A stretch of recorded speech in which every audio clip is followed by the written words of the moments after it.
Halo Dap, hari ini saya sedang bersama Mas Ison dan Mbak Nuko. Nah, beliau-beliau ini adalah pemilik dari Resto Kabar Baik. Nah, Mas Ison. Kabar Baik Eatery. Oh, Kabar Baik Eatery. Iya. Oh, Kabar Baik Eatery. Bedanya apa, Mbak? Resto dan eatery sebenarnya? Apa Pak Ison? Bukan resto ya, tapi kita lebih suka memakai nama Kabar Baik Eatery. Oke. Konsep eatery itu lebih tidak terlalu formal gitu ya. Jadi semua orang bisa datang ke sini, baik anak muda, baik yang pengen minum saja. Intinya konsep eatery itu membuat orang nongkrong lama. Oke. Kalau di restoran kan orang harus makan, selesai ditarikin. Formal ya. Kalau di Kesannya sini ya. boleh berjam-jam, boleh sehari. Jadi konsepnya lebih informal. Oke. Kalau kita berbicara masalah nama adalah suatu doa. Apa doa yang diharapkan sebenarnya dari Kabar Baik itu? Kabar Baik. Kabar Baik itu sebenarnya sudah lama ya, Nuga ya. Kita pengen untuk pakai gitu ya.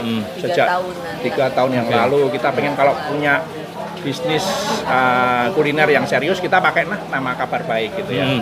Sebenarnya benar kata Mas Una, nama adalah doa gitu ya. Kita pengennya nih semua orang yang datang di Kabar Baik itu bisa membawa hal yang positif. Oke. Apakah ambience, apakah teman baru, apakah produk yang enak, atau ketemu dengan ide-ide baru. Menurut saya itu sebuah hal yang positif. Pulang membawa kabar baik. Apapun itu ya. Apapun itu bentuknya. Apakah berupa wareg saja, atau berupa teman baru, atau ide segar gitu. Deal bisnis kan. Deal bisnis. Kabar baik. Jo saya sukses nih. Iya, seperti itu. Nah, kemudian tadi waktu saya masuk itu Mas Ison, Mbak Nuko, saya melihat ada yang desain yang kalau aku bilang kayak semacam tabrak generasi. Ya kan? Ada apa dengan desainnya rumah Jawa kayak gini, apa ya kalau bilang joglo ya apa ya? Limasan. Kemudian dengan warna-warna yang anak muda banget sebenarnya. Nah, ini ide siapa sebenarnya? Atau ide dari mana sebenarnya? Nuga kalau memulai sesuatu bisnis dia memulai dari kontennya dulu, intinya dulu. Kalau kita bikin coffee shop ya dia bilang coffee shop yang harus yang oke secara produk. Kemudian kita bikin eatery ini, warung makan Boso Jawa ini itu dia memilih produk-produk yang baik supaya orang datang dengan keinginan makan itu juga terpenuhi, enak sih.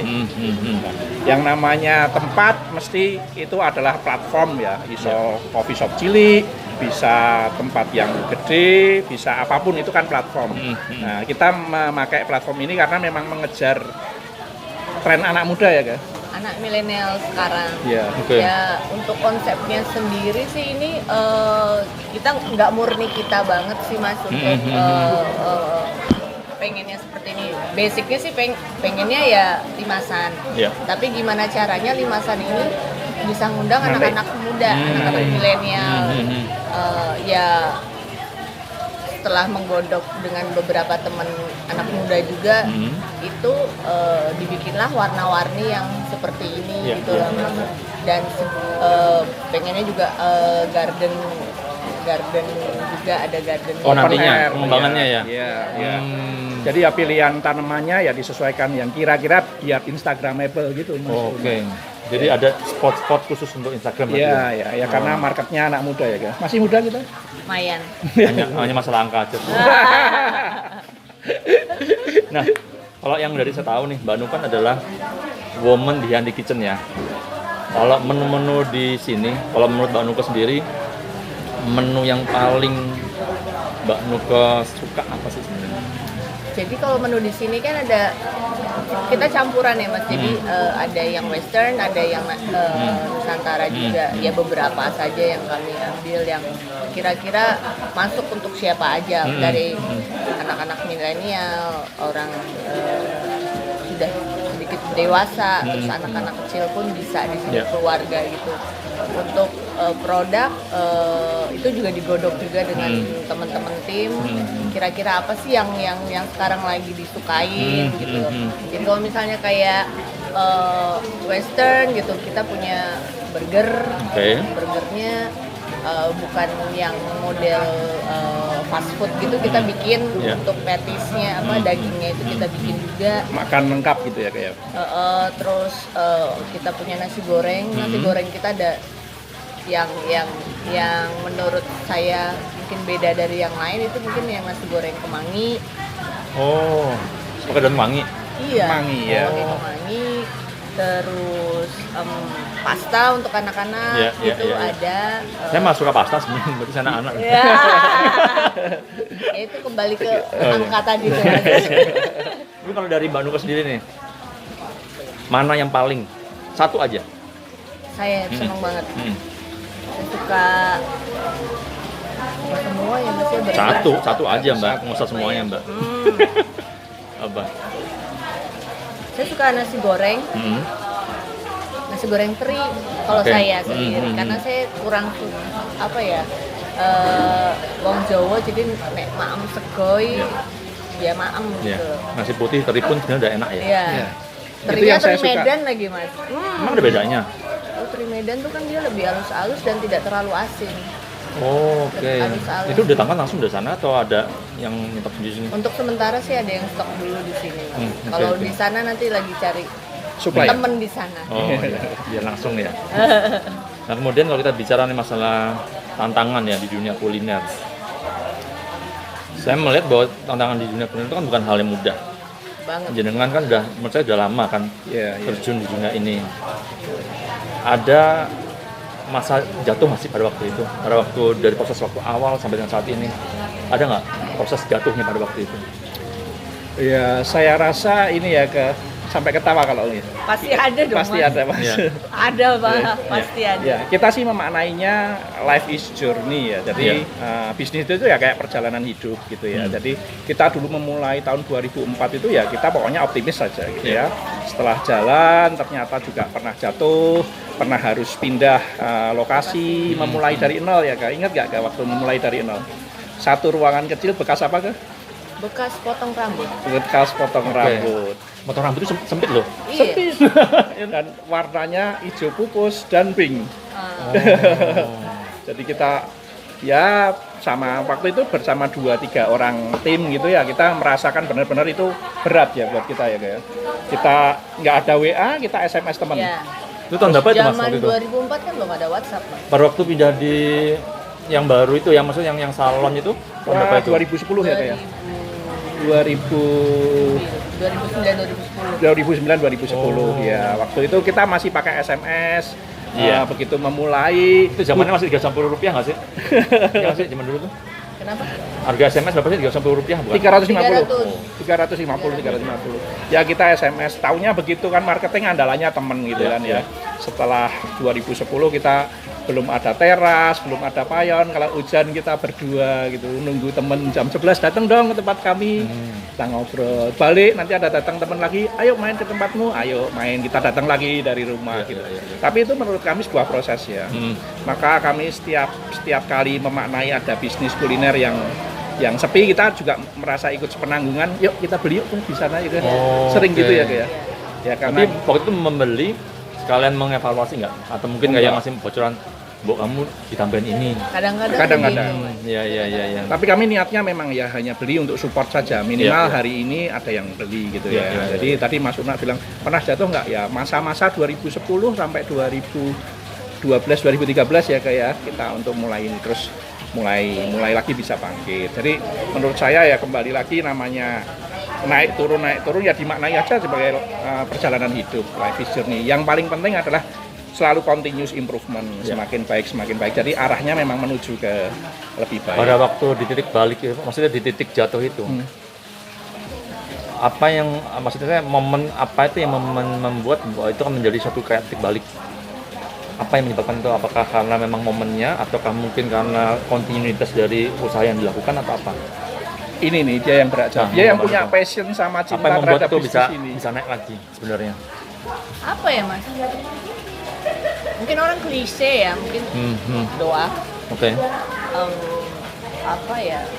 Passionku memang di sini gitu. Yang sama sekali memang saya nggak punya basic untuk kuliah, tidak di dunia kuliner. Iya.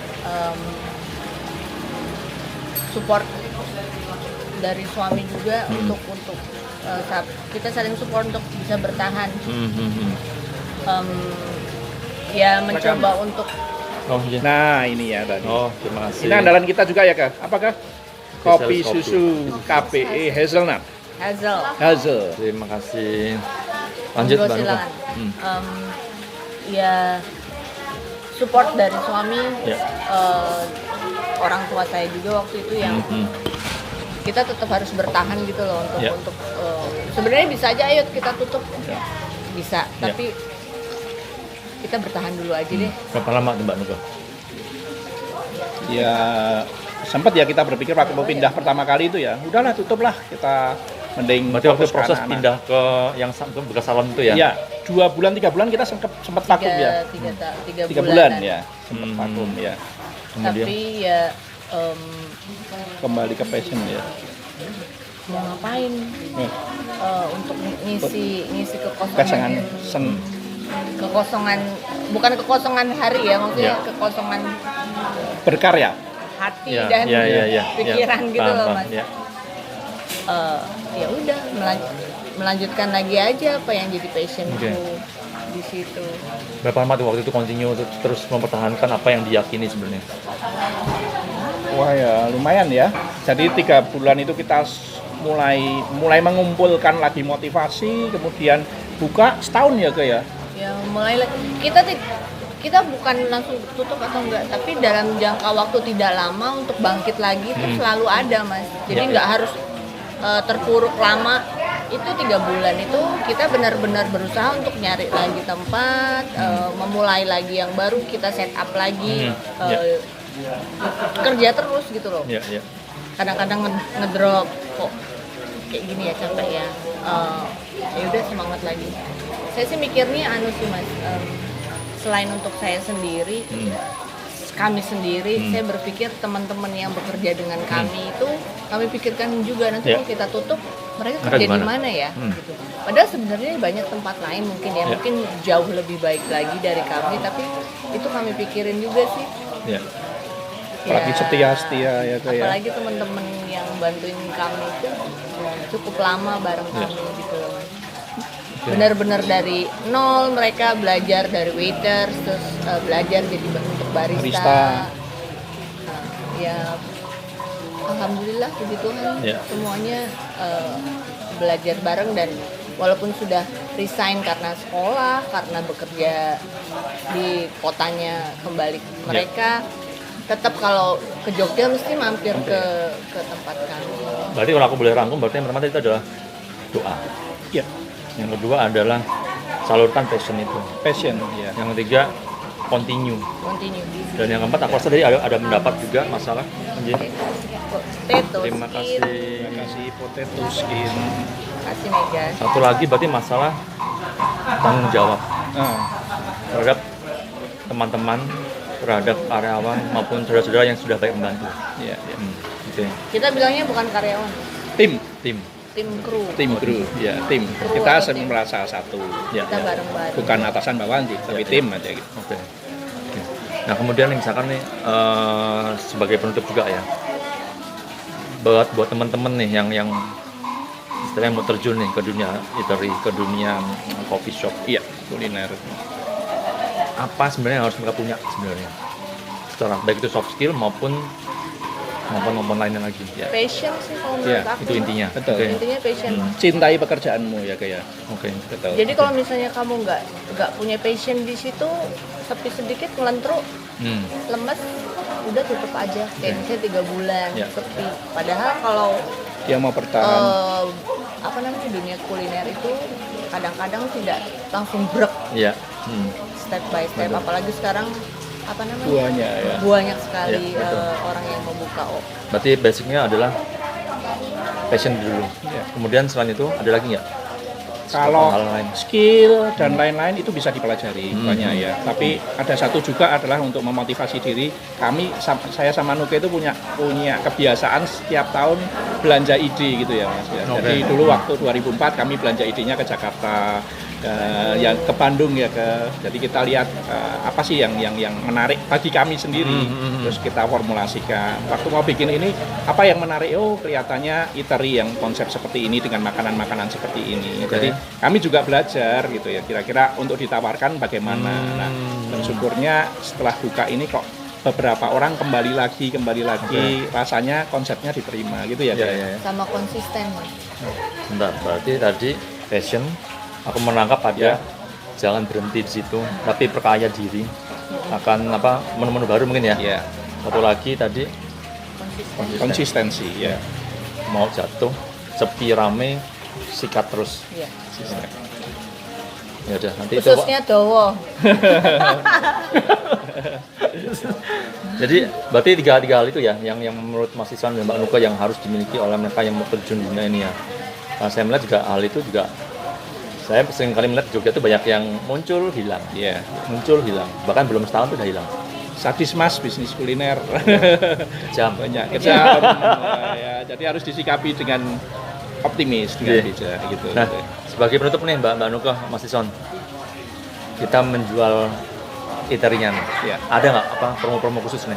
Ya, kebetulan kita baru soft opening. Oh, ya, belum grand. Okay. Jadi kita datang ke sini, kita punya diskon 20% sampai akhir Juli. Oke. Ya, semua produk kami diskon 20%. Jadi ini diskon sampai akhir Juli. Akhir Juli 20%. Jadi silakan datang ke sini, coba deh ada minuman seger, ada kopi, ada makanan snack, makanan ringan, coba aja. Silakan datang, ketemu kita. Kalau grand-nya kapan tuh?